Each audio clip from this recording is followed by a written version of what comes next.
모든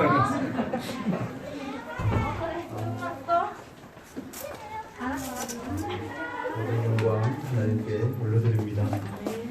벌써부터 성탄절이 기대가 됩니다. 기대해 주시고 오늘 우리가 나눌 말씀은 고린도전서 15장의 말씀입니다. 오늘 고린도전서 15장의 말씀을 통하여 복음의 핵심과 진수가 무엇인지에 대해서 같이 살펴보고자 합니다. 우리가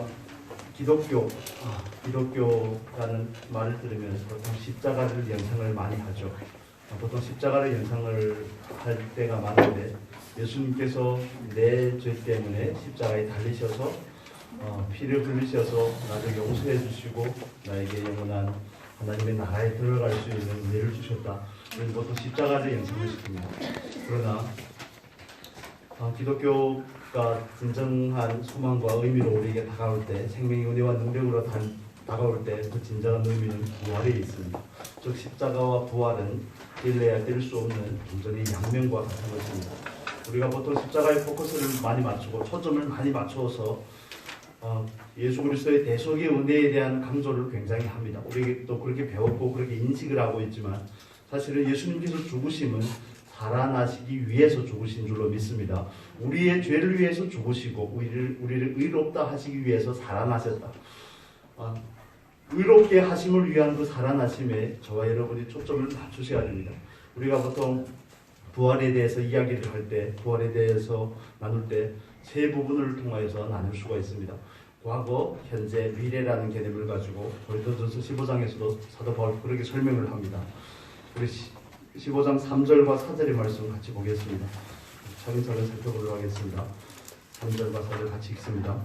내가 받은 것을 먼저 너희에게 전하였노니 이는 성경대로 그리스도께서 우리 죄를 위하여 죽으시고 장사 지낸 바 되었다가 성경대로 사흘 만에 다시 살아나사.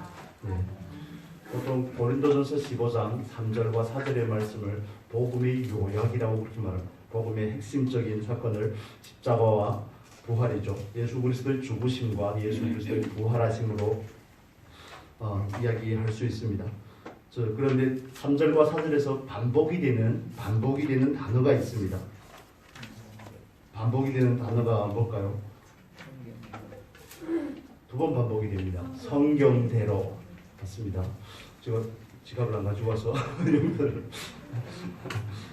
성경대로, 예수님께서는 성경대로 죽으시고 성경대로 3일 만에 부활하신 줄 믿습니다.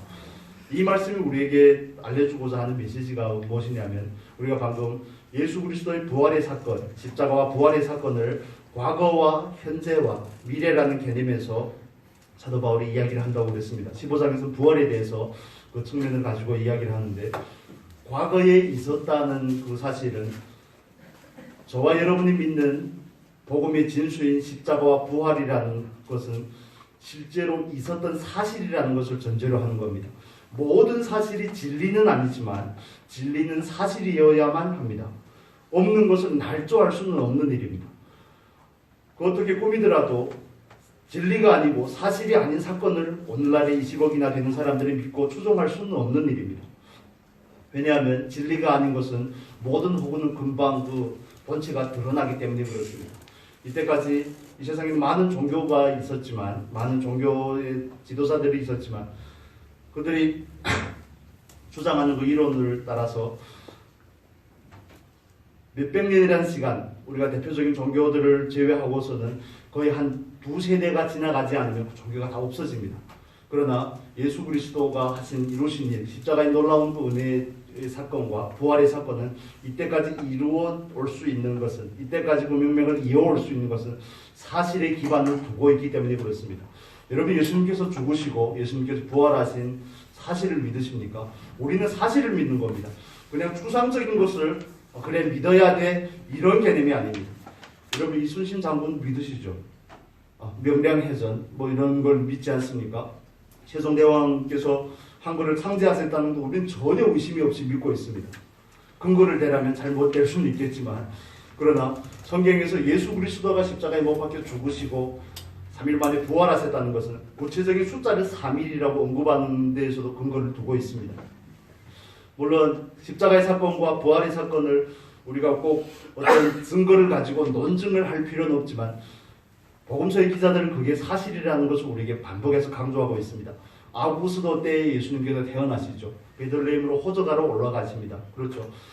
헤롯이 왕이었고 예수님께서 돌아가실 때는 빌라도라는 인물이 유대의 총독이었습니다. 로마에서 파견한 유대의 총독이었죠. 구체적인 시간과 구체적인 인물들에 대해서 언급을 하는 것은 이것은 역사적인 사실이라는 겁니다. 누가 만들어내는 사설이 아니고 사실인 겁니다. 신화가 아닙니다. 우리가 막연하게 기대하는 그런 개념이 아니라 사실이라는 데 기반을 두고 있습니다. 그래서 저와 여러분이 믿는 신앙의 근거는 사실이지만 또 진리인 그 말씀에 있습니다. 예수님께서는 성경대로 죽으시고 성경대로 어떻게 하셨다고요? 성경대로 부활하셨습니다.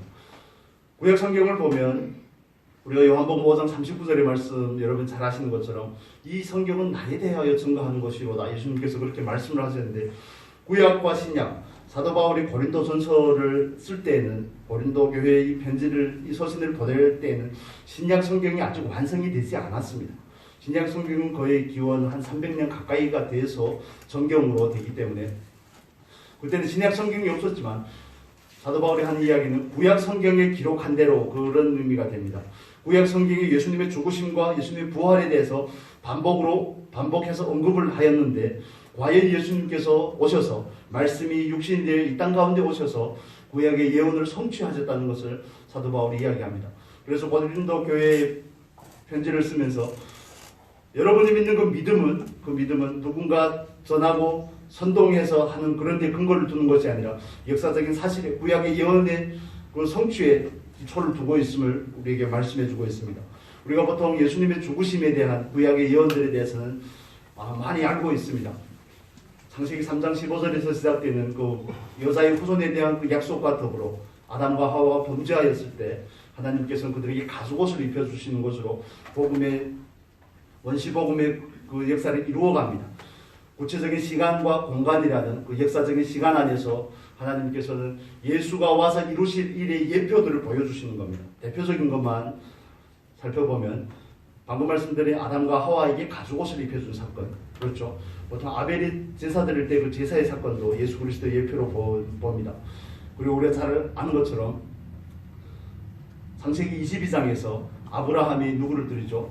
독자 이삭을 드립니다. 22장 자세히 읽어보시면 독자, 외아들이라는 것을 유난하게 강조를 합니다. 즉 예수 그리스도의 죽으심의 예표로서 이삭이 있었던 것이죠. 그리고 출애굽기로 건너와서는 하나님께서 이스라엘 백성들을 애굽에서 건져내실 때는 6월절의 어린 양으로서의 예수 그리스도를 예표해서 보여주고 있습니다. 6월절의 어린 양이 예수 그리스도를 예표하는 것이죠. 과연 예수님께서도 6월절에 죽으십니다.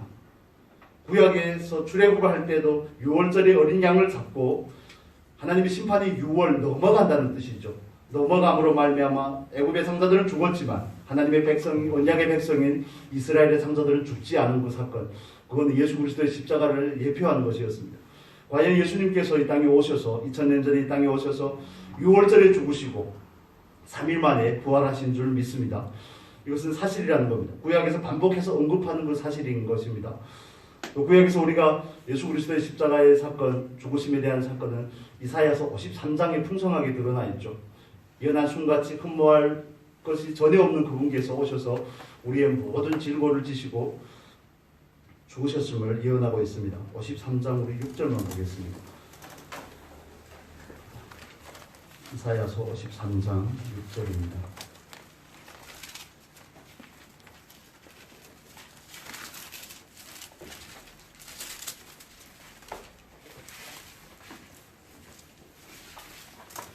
천 33페이지에 있습니다. 같이 읽겠습니다.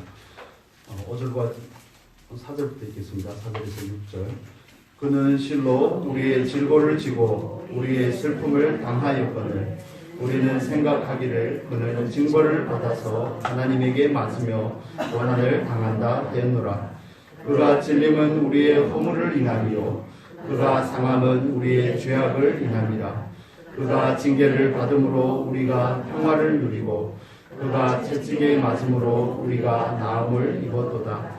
우리는 다 양 같아서 그릇 행하여 각기 제 길로 갔거늘 여호와께서는 우리 무리의 죄악을 그에게 담당시키셨도다.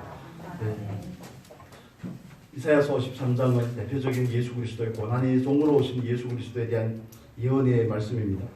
우리가 이렇듯 구약 성경에서 예수님의 죽음에 대한 사건에 대한 그런 근거들은 우리가 여러분도 많이 알고 있고 거기에 대한 것들은 많이 소개가 되어 있습니다. 교회 가운데서. 그러나 우리가 오늘 본 말씀에서 말씀하는 것처럼 성경대로 죽으시고 성경대로 사셨다는 구약에서 그럼 과연 예수 그리스도의 부활에 대한 근거는 어디에서 우리가 찾을 수 있는지. 왜냐하면 바울이 구약 성경을 근거로 예수님께서 부활하셨다고 하였기 때문에 우리는 근거를 확인해 볼 필요가 있습니다. 예수가 죽었어, 예수가 부활했어, 여기에서 그치는 게 아니라 우리는 예수를 믿고 따라가는 그리스도인으로서 근거를 확실하게 제시할 수 있어야 됩니다. 누가 변론하려고 하는 그런 입장에서가 아니라, 왜냐하면 우리들의 믿음은 말씀이라는 근거 위에 세워지는 겁니다. 다른 사람이 뭐라고 할지라도, 다른 사람이 자기의 기준을 따라, 가치의 기준을 따라 뭐라고 할지라도 우리는 말씀이 뭐라 하는지에만 관심을 가지는 겁니다. 말씀대로 죽으시고 말씀대로 사신 예수. 그럼 구약 성경에서 부활에 대한 예표는 어떤 게 있을까요? 여러분 생각나시는 거. 구약 성경에서 죽지 않고 하나님께 들림을 받은 사람이 두 사람이 있죠. 에녹과 창세기 5장에서 나왔던 에녹과 엘리야가 있습니다. 그래서 에녹과 엘리야가 하나님께서 죽음을 보지 않고 그들을 데려가신 데는 하나님께서 데려가셨다는 것은 그 몸이 부활의 몸을 입었다는 것을 의미할 수가 있습니다. 왜냐하면 죄된 몸으로는 갈 수가 없기 때문에 그렇죠. 물론 계시록 11장에 나오는 그 두 증인으로서 마지막 때에 에녹과 엘리야를 보낸다고 이해를 합니다. 성경을. 물론 다 그렇게 이해하는 건 아니지만 에녹과 엘리야의 그 사건을 통해서 우리는 사람이 죽는 게 끝이 아니고 부활할 수 있음을 이해할 수가 있습니다. 부활의 소망이 있음을 우리가 이해할 수 있습니다. 왜냐하면 창세기 5장의 족보에서는 낳고 죽었더라가 반복이 되는데 에녹에 와서는 그게 끊어지기 때문에 그렇습니다. 죽고 낳고 죽고 하는 그 삶을 하나님께서는 역전시키는데 에녹을 예표로 우리에게 보여주시는 겁니다. 또 구약에는 많은 죽은 사람이 부활한, 몸이 죽고 몸이 부활한 그런 경우들이 많이 있습니다. 사렙다의 과부 같은 경우에. 그리고 여러 경우를 통해서 우리가 또 에스겔서에 나오는 마른 뼈들의 환상 같은 경우에도 똑같은 의미로 우리가 이해할 수 있습니다. 그건 이스라엘 백성의 회복을 의미할 뿐만 아니라 마른 뼈와 같은 거기에 생기가 들어가서 다시 살아나는 역사를 우리에게 말해주면서 우리에게 부활에 대한 간접적인 증거를 제공해주고 있습니다. 가장 대표적인 것은 시편의 말씀입니다. 시편 우리 한 군데만 보겠습니다. 시편 16편입니다. 시편 16편.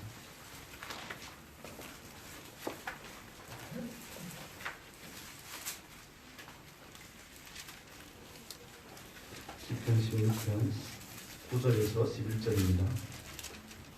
812페이지, 구약성경 812페이지에 있습니다. 시편 16편 9절에서 11절 같이 읽겠습니다. 이러므로 내 마음이 기쁘고 내 영광도 즐거워하며 내 육체도 안전히 거하리니 이는 내 영혼을 음부에 버리지 아니하시며 주의 거룩한 자로 썩지 않게 하실 것임이니이다. 주께서 생명의 길로 내게 보이시리니 주의 앞에는 기쁨이 충만하고 주의 우편에는 영원한 즐거움이 있나이다. 아멘.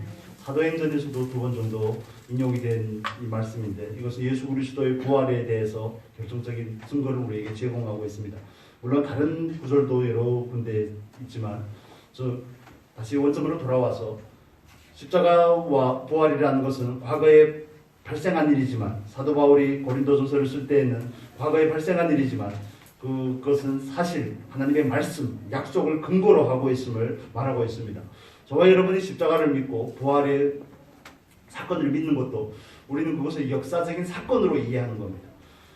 역사적인 사건으로 이해하고 사실로 이해하고 우리는 그걸 받아들이는 줄로 믿습니다. 아무 터무니없는 근거가 없는데 믿음을 두는 게 아니라는 겁니다. 믿음의 근거를 두는 게 아니라는 겁니다. 그래서 누가 십자가와 부활에 대해서 반박을 한다면 성경에 기록이 되어 있고 성경에서는 그것을 역사적인 사실로 이야기하는 겁니다. 여러분 보통 신학 공부를 하면 거의 다 독일로 많이 갑니다. 신학 공부를 하면 예전에는 독일로 많이 갔습니다. 그런데 독일과 같은 데서 신학을 연구하고 성경을 연구하는 사람들 중에서 간혹 예수를 믿지 않는 그런 학자들이 있습니다. 예수를 믿지 않습니다. 예수 그리스도의 십자가의 사건과 부활의 사건, 창세기에 나오는 하나님의 창조에 대한 기록들에 대해서 부인을 합니다. 믿지는 않는데도 연구는 합니다. 좀 아이러니하긴 하지만 그래서 그런 사람들 중에서 또 그런 사람들을 그나마 양호한 겁니다. 그런데 그 외에도 많은 사람들은 예수 그리스도의 십자가와 부활의 사건이 사실이 아님을 증명하는데 평생을 바친 학자들이 수두룩합니다. 얼마나 짠하고 불쌍한 사람들인지 그걸 뭐 반박을 해봤자 자기에게 주어지는 게 뭔지는 잘 모르겠습니다만 그게 마귀가 하는 일이 아닌가. 예수를 믿지 못하게 한 십자가와 부활에 대해서 그걸 희석시키고 그게 사실이 아니라고 변증하고자 하는 이 세상의 철학과 이 세상의 학문들이 그 마귀의 대리자 역할을 하는 겁니다. 저와 여러분이 믿는 십자가와 부활은 분명한 근거를 가지고 있음을 믿으시기를 바랍니다. 다른 사람이 뭐라 하든 그게 중요한 것이 아니라 우리는 성경에 기록된 대로 믿는 겁니다. 아멘입니까? 우리는 말씀을 믿는 겁니다. 성경에 기록된 대로. 바울이 부활에 대한 사건이 성경대로 죽으시고 성경대로 사시고 하면서 그 다음에 예를 쭉 들죠. 예수를 만난 사람들에 대해서 게바부터 시작, 게바는 베드로를 말하죠. 베드로, 야고보 또 500여 형제에게 예수님께서 부활하셨음을 나타내셨다고 말씀을 하는데 구약 성경에서 보면 성경 전체에서도 증인의 수는 2라는 숫자가 증인의 수입니다. 증인의 최소 단위는 2입니다. 신명기 19장 15절에서 말하는 것처럼 증인을 채택할 때도 최소한 2사람 이상이 돼야 되는데 바울이 이 많은 사람들이 열거하는 것은 이렇게 많은 사람들을 봤는데 어떻게 가짜일 수가 있겠냐 그런 이야기를 하는 겁니다. 물론 저와 여러분이 믿는 것은 그게 진짜다 가짜다 이런 시비를 따라서 믿는 것이 아니라 말씀을 따라 믿지만 그러나 우리는 확실한 근거를 가지고 믿는다는 것을 여러분이 이해하시기를 바랍니다. 십자가 부활이라는 그 의미 부활의 사건이 과거에 일어난 역사적인 사실이기도 하지만 저와 여러분에게는 소망으로 다가오는 겁니다. 소망이 있는 겁니다. 부활이 우리에게 주는 소망이 무엇일까요? 죽으면 끝나는 줄로 알았는데 하나님께서 다시 살리셨더라 그겁니다. 창세기 5장의 족보에서 나온 것은 낳고 다 죽었는데 1000년 가까이를 살지라도 969세를 살지라도 죽었는데 에녹이 그걸 끊어놓거든요. 에녹이 끊어서 죽음이 끝이 아님을 우리에게 알려주는 겁니다. 죽은 다음에는 부활이 있고 죽은 다음에는 영원한 나라가 있음을 우리에게 이야기를 하는 겁니다. 아멘입니까? 여러분 믿으십니까? 우리는 그 부활의 소망 가운데 살아가는 겁니다. 이 세상에서 그 어떤 성취, 이 세상에서 그 어떤 것을 많이 이루었다고 할지라도 죽으면 다 끝납니다. 예를 들어서 이 세상에서 좋은 학교를 나오고 좋은 직장에 취직을 하고 좋은 사람을 만나 가정을 이루고 많은 자녀들을 낳고 그 자녀들이 또 대학교에 가고 취직을 하고 또 자녀들을 낳고 3대, 4대까지 내려간다고 할지라도 죽으면 모든 게 다 끝나는 겁니다. 그 어떤 성취도 그 어떤 영광도 다 끝나는 겁니다. 그런데 예수님께서는 죽음으로 끝내신 것이 아니라 참 인간이요 참 하나님으로 오신 예수님께서는 죽음을 완전히 뒤집었다는 겁니다. 죽음, 사망 이것은 마귀의 권세거든요. 죄로 인한 죽음과 사망은 마귀가 가지는 무기입니다. 마귀에게 주어진 특권이죠. 그런데 예수님께서는 보기 좋게 오셔서 마귀의 모든 괴계를 무너뜨린 줄로 믿습니다. 그래서 예수 그리스도에 나타나시면 마귀의 일을 멸하려 하십니다. 죄를 지어서 죽을 수밖에 없는 인생 가운데 예수님께서 와서 역전시킨 겁니다. 그 인생을 뒤집어 엎으신 겁니다. 저와 여러분 그 소망 가운데 살아가는 줄로 믿습니다. 우리도 언젠가는 부활한다는 거죠. 그래서 우리들의 신앙의 초점은 우리 신앙의 관심은 하나님 앞에 서는 그날이 있는 겁니다. 이 땅에서 어떤 성취를 이루고 이 땅에서 많은 걸 누리고 우리가 우리의 수명을 좀 연장시킬 수는 있지만 좋은 것을 드시고 좋은 것을 입고 좋은 것을 누리고 하면 연장시킬 수는 있지만 궁극적인 결론은 뭡니까? 모든 사람이 다 죽는다는 겁니다. 히브리서 9장 27절에서 말하는 것처럼 한 번 죽는 것은 사람에게 어떤 것이라고요? 정해진 것이라고요. 벗어날 수 있는 사람이 아무도 없습니다. 1000년 가까이 살던 사람도 다 죽습니다.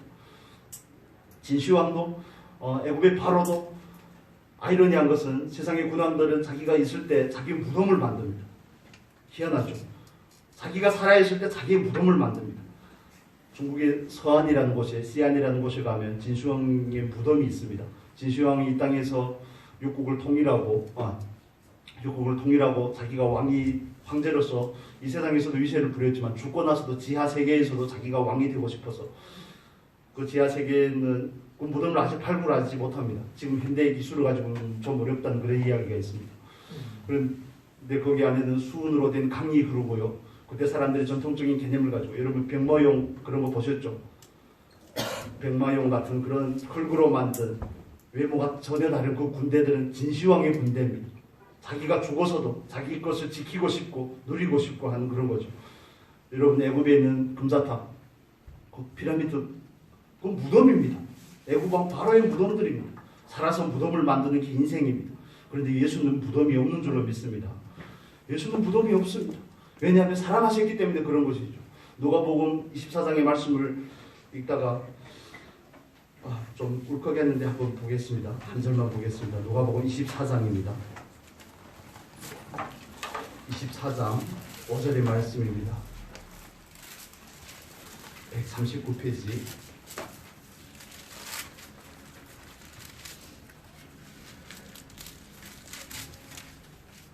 (24장) 5절의 말씀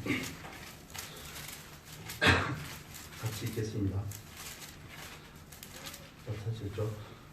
여자들이 두려워 얼굴을 땅에 대니 두 사람이 이르되 어찌하여 산자를 죽은 자 가운데서 찾느냐?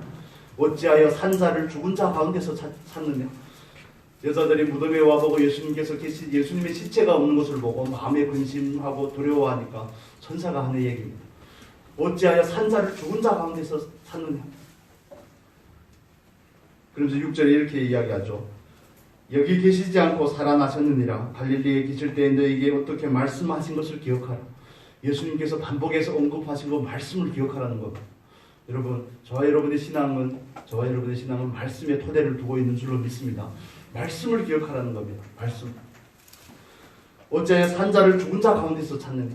예수님께서는 마귀의 권세를 무너뜨리셨습니다. 사망과 죽음으로 예표되는 죄의 결과인 죽음으로 예표되는 그것을 보기 속에 뒤집으셨습니다. 그렇다면 과거의 십자가 부활이 사실이고 장차 우리에게 소망이 된다면 우리는 이 땅 가운데서 어떻게 살아야 되는가 하는 현재적인 과제가 저와 여러분에게 남은 겁니다. 우리가 첫째 부활이니 둘째 부활이니 이런 걸 우리가 알든 모르든 그건 당연히 오게 되어 있습니다. 그렇죠. 벚꽃이 좀 핀 것 같더니 바로 지고 다 떨어져 버리고 별로 누리지도 못했는데 그런 것과 마찬가지. 그 필연적인 결과로 우리에게 다가오는 겁니다. 첫째 부활이고 둘째 부활이고 그럼 우리에게 필연적인 결과로 다가오지만 과연 그날이 올 때 우리가 어떻게 하나님 앞에 설 것인가에 우리는 관심을 둬야 되는 겁니다. 오늘 지금 내가 어떻게 살아야지 우리가 어떻게 살아야지 하나님 앞에 설 때 그 부활의 영광에 참여할 수 있는지, 그게 그냥 막연한 소망이 아니라 거기에 참여할 수 있는지에 대한 것을 우리가 알려면 오늘의 삶에 대해서 바르게 이해를 하셔야 됩니다. 오늘 우리는 부활을 살아야 되는 줄로 믿습니다. 예수님께서 죽으시고 살아나실 뿐만 아니라 그 부활의 영이신 예수 그리스도의 영이신 성령께서 저와 여러분 안에 내주하시고 우리와 함께 하시는 줄 믿습니다. 성령을 따라 사는 사람이 부활의 영광을 누릴 수가 있는 겁니다. 아멘입니까? 예수님과 함께 그 십자가의 고난을 지은 사람에게 십자가의 영광, 하늘의 영광이 주어지는 겁니다. 이 땅에는 자기 마음대로 살다가 하나님 앞에서 오면 영광이 없습니다. 첫째 부활에 참여하기 힘듭니다. 성경은 누차 우리에게 말해주는 거죠. 아브라함의 자녀라고 자랑하지 말라는 겁니다. 이스라엘 백성들에게. 하나님의 말씀을 듣고 그 말씀을 따라서 사는 사람이 하나님의 자녀고 내 아들이라고 예수님께서 말씀하시죠. 저와 여러분에게 있어서 부활이 과거에 있는 실제적인 사건이고 그 사건의 바탕을 둔 것을 우리가 받아들이고 믿는데 또 장차 우리에게 다가올 그 영광도 첫째 부활이고 둘째 부활이고 새하늘과 새 땅도 우리에게 필연적으로 다가올 것이지만 그 필연이 우리에게 임할 때 우리 모든 사람이 하나님 앞에서 처지가 다르다는 것을 고린도전서 15장 우리에게 말해주고 있습니다. 부활의 영광이 다르다는 겁니다. 다 신령한 몸으로 변화가 되지만 어떤 사람은 변화가 되어서 신령한 몸을 입고 어떻게 하죠? 영원한 불못에 들어가는 사람이 있는가 하면 예수를 믿는 사람들 중에서도 나뉜다는 것을 우리에게 말하고 있습니다. 성경은. 여러분 어떠십니까? 부활의 생명을 따라 살고 계십니까? 오늘날 우리가 부활의 생명을 따라 사는 것이 그 무엇보다도 더 중요한 겁니다. 마지막 날의 일에 대해서 왈가왈부하고 그걸 어떻게 이해하는지 다양한 견해들이 있습니다. 다양한 견해들이 있지만 바뀔 수 없는 한 가지 사실은 그게 언젠가는 우리에게 온다는 겁니다. 언젠가는 우리가 하나님 앞에 선다는 겁니다. 그때 설 때 판가름이 나는 것은 내가 부활의 생명을 따라 살았냐 살지 않았냐에서 판가름이 나는 것입니다. 성령을 따라 심는 자는 뭘 거둔다고요? 영생을 거두고. 육체를 따라 심는 자는, 한글 성경이 번역이 좀 그렇습니다. 성령을 심으면 성령을 거둡니다. 성령을 위하여 심는 게 아닙니다. 성령을 심으면 영생을 거두고, 육체를 심으면 뭘 거둡니까? 사망을 거두는 겁니다. 여러분 무엇을 따라 심고 계십니까? 부활이 뭐라더라? 부활이 사실이라더라? 부활이 역사적인 사건이라더라? 우리 믿음의 근거라더라? 이런 걸 아는 지식은 아무 의미가 없습니다. 그걸 토대로 해서 우리가 믿었다면 그걸 믿는 그 믿음 가운데 살아가야 되는 것입니다. 부활의 능력을 따라서 살아가야 되는 것입니다. 그 부활의 영에 순종을 해서, 성령께 순종을 해서 이 땅을 살아가야 되는 겁니다. 그것만이 우리가 하나님 앞에 내놓을 수 있는 유일한 근거가 됩니다. 저도 믿었습니다. 저도 십자가도 믿고 부활도 믿고 그런데 이 땅에서 내 마음대로 살았네요. 이러면 아무 의미가 없는 것입니다. 여러분, 오늘날에는 우리는 지식과 정보의 홍수시대를 살아갑니다. 너무 많은 것들이 있습니다. 핸드폰만 봐도, 뉴스만 봐도, TV만 틀어서 24시간 뉴스를 틀어주고 하는데, 이런 홍수시대에 살아가면서 우리는 바르게 분별을 하고 무엇을 받아들여야 될지, 어떤 기준을 가지고 살아야 될지를 늘 고민을 해야 됩니다. 저와 여러분은 하나님의 자녀이고, 저와 여러분은 영원한 나라의 소망을 두고 있고, 언젠가 하나님 앞에 설 것입니다. 우리가 부활절을 기념하는 게 되면 안 됩니다. 부활절을 기념하는 게 아닙니다. 부활의 영광에 참여하기 위해서 우리는 그걸 상기시키며 내가 과연 참여할 만한지에 대해서 날마다 점검을 하는 겁니다. 그걸 안다고 할지라도 육신을 따라 산다면 참여할 수가 없습니다. 죄송한 이야기지만 그 누구도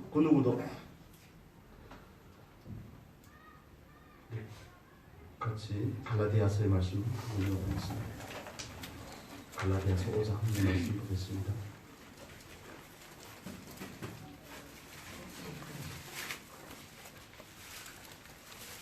갈라디아서 5장 16절에서 18절까지만 보겠습니다. 5장 16절에서 18절 신약성경 308페이지입니다. 같이 읽겠습니다. 내가 이르노니 너희는 성령을 좇아 행하라. 그리하면 육체의 욕심을 이루지 아니하리라.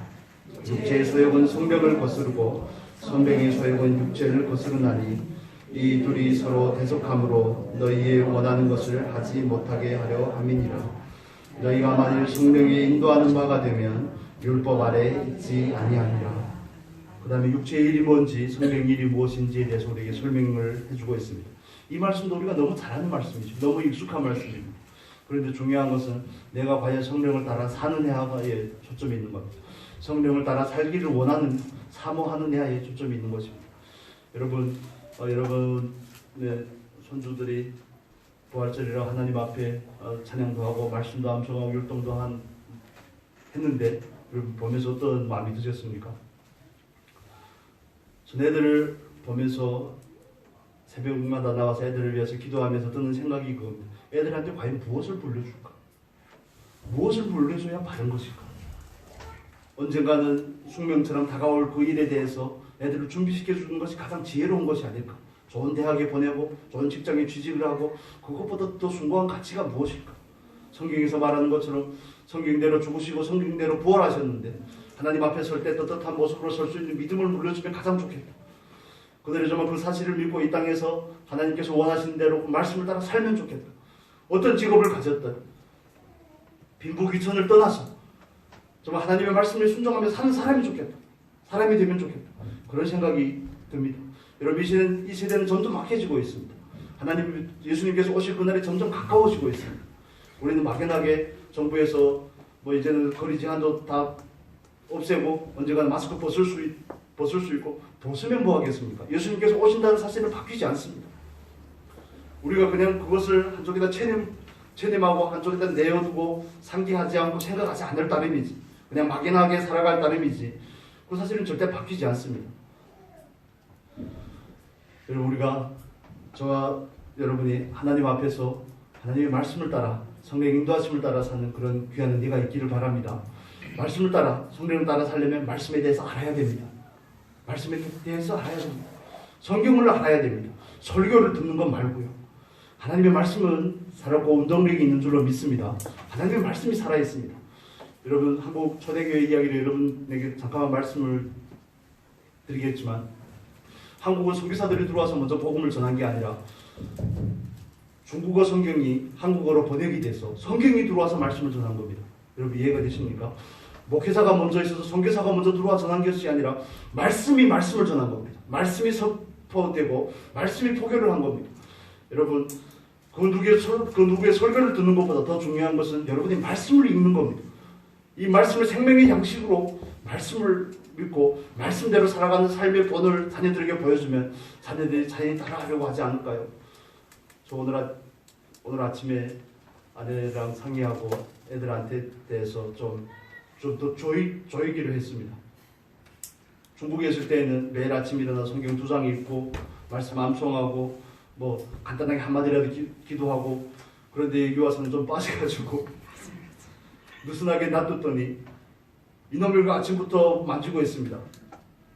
이걸 아침부터 보고 있습니다. 혹시나 연락이 안 될까봐 이걸 해줬더니 아침부터 이걸 보고 있습니다. 야, 이러다 망하겠구나. 망하기 딱 좋구나. 망하기 딱 좋구나. 그래서 이제는 아침에 이걸 말씀을 안 읽고 하면 밥이 없다. 밥을 안 준다. 왜 엄마 아빠가 돼서 밥을 안 줍니까? 다른 집은 다른 집 사정이고 우리 집은 우리 집 사정이고 성인이 되기까지 우리의 밥을 얻어먹을 때까지 내 말에 순종하라. 그래서 약자리 없다. 그러지 않으면 이 세상을 버텨낼 수 있는 힘이 없습니다. 말씀이 없으면 신앙의 연료가 없는 겁니다. 말씀이 없으면 신앙을 영위해 나갈 수 있는 동력이 떨어지는 겁니다. 거기에 기도가 더해져야 되는 겁니다. 말씀만 알면 그 말씀을 우리가 해석하고 말씀을 따라 살 수 있는 힘이 없지만 기도를 해야지. 말씀과 기도는 같이 가는 겁니다. 그래서 우리가 말씀과 기도의 교회가 아닙니까? 여러분 우리가 말씀과 기도를 회복하면 좋겠습니다. 여러분 말씀을 사모하시고 말씀을 날마다 먹으셔야 됩니다. 하나님의 말씀의 능력이 있습니다. 설교가 능력이 있는 게 아니고요. 하나님의 말씀 자체가 능력이 있습니다. 하나님의 말씀 자체가 스스로의 권위를 보존해 온 것입니다. 하나님께서 영감으로 기록한 그 말씀이 1947년 아랍의 한 목동에 의해서 말씀의 그 두루마리들이 사해에서 발견이 된 겁니다. 그런데 구약 성경이 일부분만 빼고는 다 있습니다. 온전하게 두루마리를 하나님께서 적정한 장소에서 하나님의 말씀을 보존하신 겁니다. 사람이 베껴서 보존했다고 생각하시면 안 됩니다. 그래서 여러분 우리가 말씀을 다른 분들의 하는 설교도 듣고 하지만 중요한 것은 여러분의 말씀을 읽는 겁니다. 말씀을 먹는 겁니다. 우리는 거기에 초점을 맞출 겁니다. 어떤 프로그램보다 더 중요한 것은 말씀과 기도에 초점을 맞추는 겁니다. 말씀과 기도가 없으면 그 다음엔 더 이상 교회가 아닙니다. 개 모임 비슷한 게 됩니다. 그냥 다 성격도 좋고 서로 취향도 맞고, 교회는 그런 것이 아닙니다. 교회는 하나님의 말씀이 선포되는 것이고 교회는 하나님의 소리를 바라는 것입니다. 그런데 말씀과 기도가 없으면 모든 기초가 허물어지는 겁니다. 그냥 와서 분위기 좋다. 분위기가 아닙니다. 여러분 하나님 말씀과 기도를 사모하시기를 바랍니다. 그래서 이번 주부터는 금요일 저녁 기도회를 수요일 날에 하겠습니다. 금요일 날에는 기도회가 없습니다. 수요일 날에 찬양하고 예배드리고 같이 기도하고 모이기가 쉽지 않기 때문에 그렇습니다. 수요일과 주일에 초점을 맞춰서 같이 성수까지도 갈 생각입니다. 오신다면 모여서 이걸 회복해야 됩니다. 말씀과 기도를 회복해야 됩니다. 이게 아니고서는 안 됩니다. 이게 아니고서는 길이 없습니다. 이게 아니고서는 다른 방법이 없습니다. 많은 것을 쌓고 많은 것을 누린다고 할지라도 결과론적으로 하나님 앞에 가서 내세울 것은 말씀과 기도를 연료로 해서 이 세상에서 말씀과 기도를 따라서 사는 그 삶이 하나님 앞에 내놓을 수 있는 유일한 저와 여러분의 상급인 줄 믿으시길 바랍니다. 그게 없으면 부활의 영광에 참여할 수가 없습니다. 부끄러운 자리에 설 수밖에 없습니다. 여러분 우리가 예수 그리스도의 부활을 기념하면서 오늘도 예배하지만 이번 부활절을 계기로 우리는 성경대로 죽으시고 성경대로 사신 그 예수님의 부활을 기념하면서 성경으로 돌아가는 귀한 은혜가 있기를 바랍니다. 말씀으로 돌아가는 귀한 은혜가 있기를 바랍니다. 그 말씀을 깨닫고 기도로서 그 말씀을 승화시켜서 저와 여러분의 삶이 성령의 인도하심을 따라 사는 귀한 삶이 될 수 있기를 예수님의 이름으로 축복합니다.